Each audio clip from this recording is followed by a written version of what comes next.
عزیز طلباء و طالبات، السلام علیکم ورحمۃ اللہ وبرکاتہ۔ بچوں، اس سے پہلے ہم نے 10ویں جماعت کے جغرافیہ کا تیسرا سبق طبعی ساخت اور آبی نظام کا پہلا حصہ پڑھا۔ طبعی ساخت کے متعلق ہم نے پڑھا۔ اب ہم آتے ہیں برازیل کے آبی نظام کی طرف۔ برازیل کا آبی نظام جو ہے، اس میں 3 اہم دریاؤں کی وادیاں ہیں۔ ایمیزون کی وادی جنوب مغربی سمت میں، پیراگوئے پیرانا کا آبی نظام۔ نمبر 3، برازیل کی بلند زمین کے مشرقی سمت میں ساؤ فرانسسکو اور ساحلی پٹے اور دیگر دریا وغیرہ ہیں۔ ایمیزون کا آبی نظام ملک پیرو کے اینڈیز پہاڑی سلسلے کے مشرقی ڈھلان پر ایمیزون کے دھارے کی ابتدا ہوتی ہے۔ ایمیزون دریا میں پانی کے بہاؤ کی شرح بہت زیادہ ہے۔ یہ بہاؤ تقریباً 2 لاکھ مکعب میٹر فی سیکنڈ ہوتی ہے۔ اس کے سبب دریا کے منبع سے دریا کے طاس میں جمع گاد تیزی سے بہا کر لے جایا جاتا ہے۔ اسی لیے دہانے کے قریب بھی گاد کا اجتماع بہت بڑے پیمانے پر ہونے نہیں پاتا۔ عام طور پر دریاؤں کے دہانوں پر کئی تقسیم کار پائے جاتے ہیں، لیکن اس طرح کے تقسیم کار ایمیزون کے دہانے پر نہیں پائے جاتے۔ اس کے بجائے دریائے ایمیزون کے دہانے کے قریب بحر اوقیانوس کے ساحل کے نزدیک کئی جزائر تیار ہوتے ہیں۔ دریائے ایمیزون کے دہانے کے قریب دریا کے کنارے کی چوڑائی تقریباً 150 کلومیٹر ہوتی ہے۔ دریائے ایمیزون کا بیشتر حصہ جو ہے وہ آبی آمد و رفت کے لیے موزوں سمجھا جاتا ہے۔ اب ہم آتے ہیں پیراگوئے پیرانا آبی نظام کی طرف۔ یہ 2 دریا برازیل کے جنوب مغربی علاقے میں بہتے ہیں۔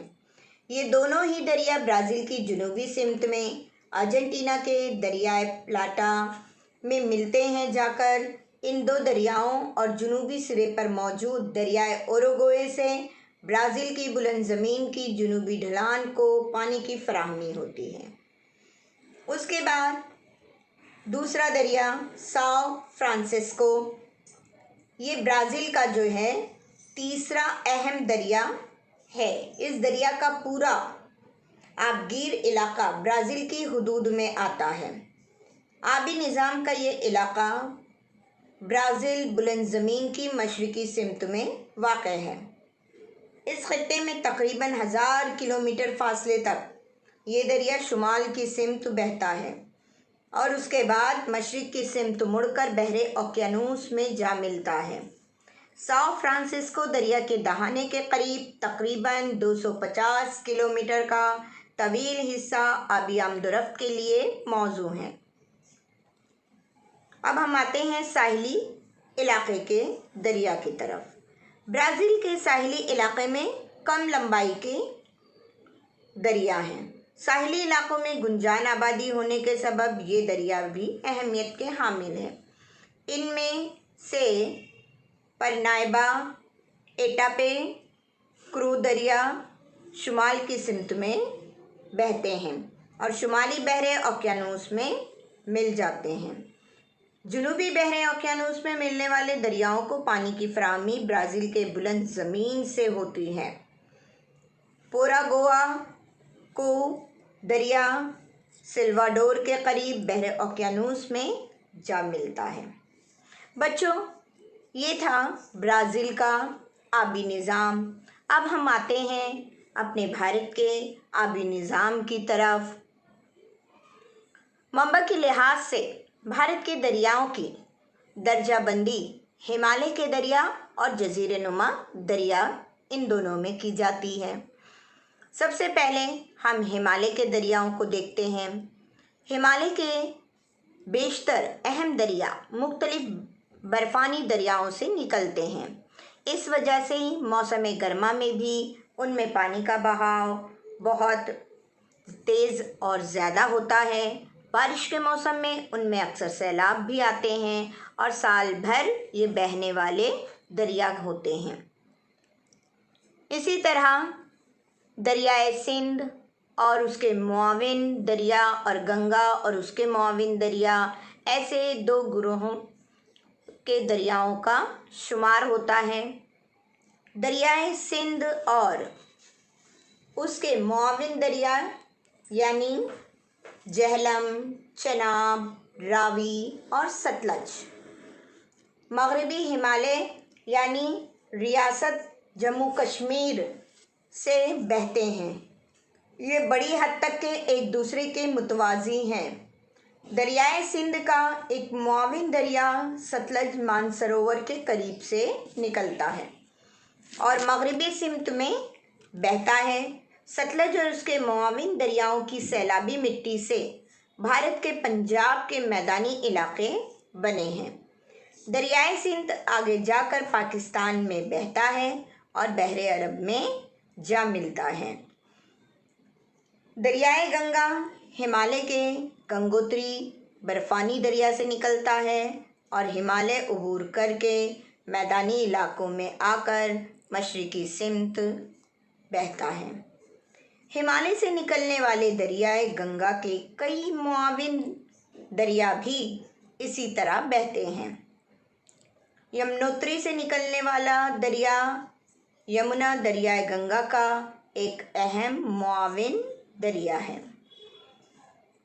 بچوں، دریائے گنگا کا ایک بڑا معاون دریا ہمالیہ اکبر کے شمالی سمت میں بہتا ہے اور ہمالیہ کو عبور کر کے بھارتی حدود میں داخل ہوتا ہے، اور جب یہ ہمالیہ سے بہتا ہے تو تسانگپو نام سے جانا جاتا ہے، اور ہمالیہ کو عبور کرنے کے بعد اس کے بہاؤ کا نام دیہانگ ہے، دیہانگ بولا جاتا ہے، جبکہ اس کے مغربی سمت میں بہنے والے دریا کو برہم پتر کہا جاتا ہے۔ دریائے گنگا میں کئی معاون دریا ایک مقررہ فاصلے پر ملتے ہیں جن سے پانی کا بہاؤ بڑھتا جاتا ہے۔ دریائے برہم پتر بنگلہ دیش میں دریائے گنگا سے ملتا ہے، جس کے سبب پانی زیادہ ہو جانے سے اس کے ساتھ بہہ کر آئے ہوئے سیلابی مٹی کی گاد کی اجتماع کاری سے دہانے پر ایک بہت ہی وسیع مثلثی علاقہ تیار ہو گیا ہے۔ اسے ڈیلٹا کہتے ہیں۔ جزیرے نما دریاؤں میں سے بھی کچھ دریا گنگا کی وادی میں آ کر ملتے ہیں۔ ان میں سے دریائے چمبل، کین، بیٹوا اور شون اہم دریا ہیں۔ اب ہم جزیرے نما دریا کی طرف آتے ہیں۔ جزیرے نما دریاؤں کی درجہ بندی مغربی سمت میں بہنے والے اور مشرقی سمت میں بہنے والے دریاؤں میں کیا جاتا ہے۔ جزیرے نما کے مغربی حصے میں مغربی گھاٹ اہم آبی تقسیم کار ہیں۔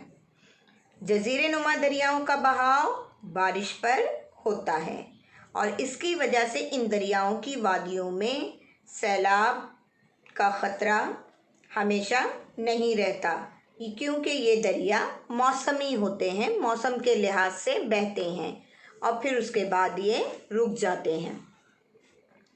مغربی گھاٹ اور بحر عرب کے ساحل کے درمیان بہنے والے دریاؤں کی لمبائی کم لیکن رفتار زیادہ ہوتی ہے۔ کیرلا، کرناٹک، مہاراشٹر اور جنوبی گجرات کے جو ساحلی علاقے کی دریاؤں کی خصوصیت عموماً یکساں ہوتی ہے۔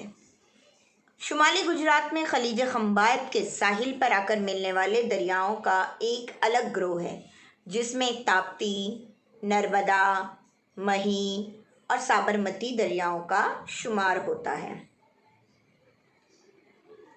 ایسا مانا جاتا ہے کہ تاپتی اور نرمدا شگاف وادی میں بہتے ہیں۔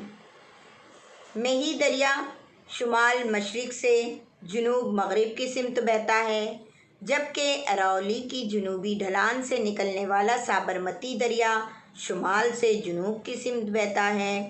اس کے علاوہ بحر عرب میں ملنے والا دریا یعنی کوہ اراولی کی مغربی ڈھلان سے نکلنے والا دریا لونی ہے، اور یہ دریا بحر عرب کے خلیج کچ میں جا ملتا ہے۔